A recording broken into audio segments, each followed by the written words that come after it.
మళ్ళీ వాళ్ళెవరు కాదు, మిగతా లాంగ్వేజ్ కాదు. మిగతా లాంగ్వేజ్ అప్పుడప్పుడు సినిమాలు చేస్తూనే ఉంది ఆవిడ.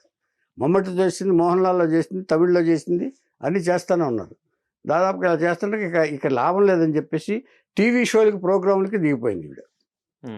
టీవీ షోలు, ప్రోగ్రాములు చేస్తుండగా ఇప్పుడు ఈ అమ్మాయికి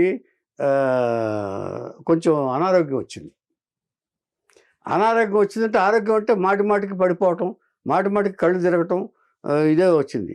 దీని మీద రూమర్స్ ఏమొచ్చినాయంటే, ఎవరో ఈ కాస్టింగ్ కోచ్‌కి ఒప్పుకోవట్లేదు కాబట్టి ఈ అమ్మాయి మీద పగతోటి ఎవరో చేతబడి చేశారనే రూమర్స్ వచ్చాయి.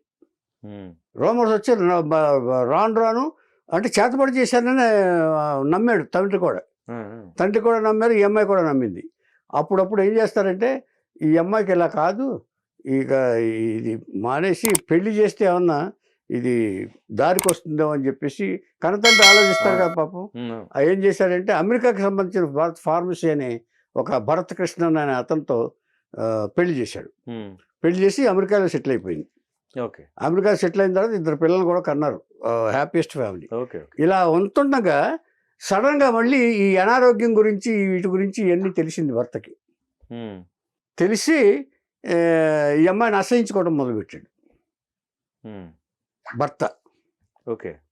అంటే ఇక మెంటల్ టార్చర్ మాటలతో కానీ, ఇక నువ్వు ఇదని చెప్పేసి, నీకు ఈ అనారోగ్యం ఎందుకు వచ్చింది, రోగం ఎందుకు వచ్చింది, ఇలా అని, నా పిల్లలు కూడా ఇది అన్నారు అని చెప్పేసి ఇలాగా టార్చర్ చేయటం మొదలుపెట్టాడు ఆయన. దాంతో ఆవిడ బయటకు వచ్చేసింది, విడాకులు తీసుకుని బయటకు వచ్చేసింది. ఎవరో చెప్పారు, నువ్వు ఇన్ని బాధలు పడుతున్నావు ఎందుకు, నువ్వు క్రీస్తుని నమ్ముకుంటే, క్రీస్తుని ప్రార్థిస్తే, ధ్యానిస్తే నీకు ఈ బాధలన్నీ తొలగిపోతాయి అని చెప్పేసి ఎవరో సలహా ఇచ్చారు. దాంట్లో నమ్మింది. చర్చికి వెళ్ళి ఎవరో ఫాదర్ దగ్గర ఇది తీసుకుని ధ్యానం చేసి కొన్నాళ్ళు వాళ్ళు చెప్పమన్నట్లుగా రీతుల్లో వీడు ప్రార్థనలు చేసి ధ్యానం చేసింది. ధ్యానం చేస్తే కొంచెం రిలీఫ్ ఇచ్చింది వీడు.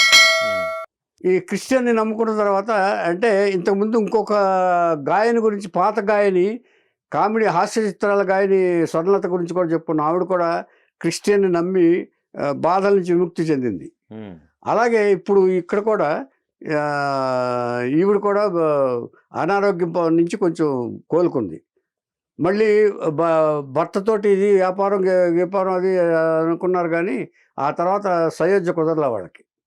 మళ్ళీ కలిశారు కానీ మళ్ళీ సయోధ్య కుదరలా. వచ్చాడు ఆయన మళ్ళీ వచ్చాడు.